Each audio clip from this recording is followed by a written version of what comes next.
তো বন্ধুরা, আজকে আমি ইলিশ মাছ দিয়ে কচুরমুখী দিয়ে পাতলা পাতলা ঝোল করব। তো চলো আমি কিভাবে রান্না করছি সেগুলি তোমাদের সঙ্গে শেয়ার করব। তো এখানে একই সাইজের দুটো ইলিশ মাছ আমি নিয়ে নিয়েছি, আর তার সঙ্গে ছখানা মতো কচুরমুখী নিয়ে নিয়েছি। এটাকে অনেকে গাঁঠি কচুও বলে। এই কচুরমুখীগুলোকে আমি 4 ফালি করে কাটবো, আর তার সঙ্গে কয়েকটা কাঁচা লঙ্কা চিড়ে রাখবো। আর মাছগুলোকে ভালো করে কেটে ধুয়ে পরিষ্কার করে এবার লবণ হলুদ মাখিয়ে নিলাম। তো বন্ধুরা, আজকে আমি কোনো মাথা বা লেজার ব্যবহার করব না।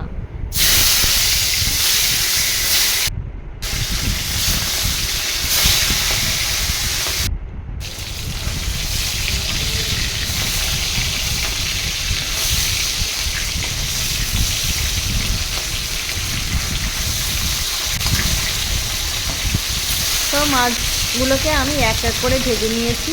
এবার আমি মাছ ভাজাগুলোকে কড়াইয়ের মধ্যে নামিয়ে নেব।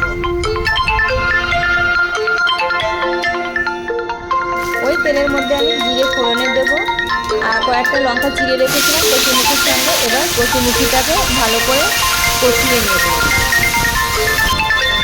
এবার পরিমাণ মতো লবণ আর হলুদ দিয়ে দিয়েছি, আর দেব 1 চামচ মতো জিরে গুঁড়ো, আর দেবো 1 চামচ মতো ধনে গুঁড়ো, আর 1 চামচ মতো কাশ্মীরি লঙ্কার গুঁড়ো দিয়ে ভালো করে নেড়ে চেড়ে নেব।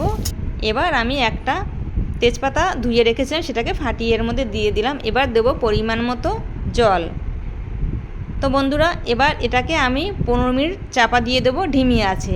আর যদি হিটটাকে বাড়িয়ে দিই তাহলে এই কালারটা থাকবে না, সেই কারণে আমি ঢিমি আছে সবসময় দিই। তো 15 মিনিট হয়ে গেছে। এবার আমার কচুরমুখীগুলোও গলে গেছে। এবার যে মাছ ভেজে রেখেছিলাম সেই মাছটাকে এর মধ্যে আমি দিয়ে দেব।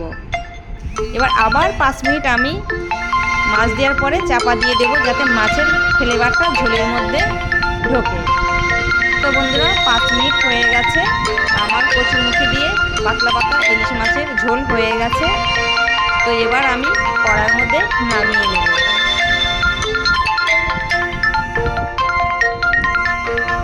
তো বন্ধুরা,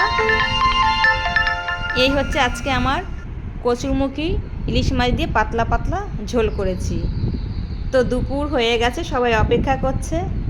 তো বন্ধুরা, কেমন হলো তোমরা অবশ্যই কমেন্ট করে জানাবে। রাখি তাহলে, তোমরা সবাই ভালো থেকো।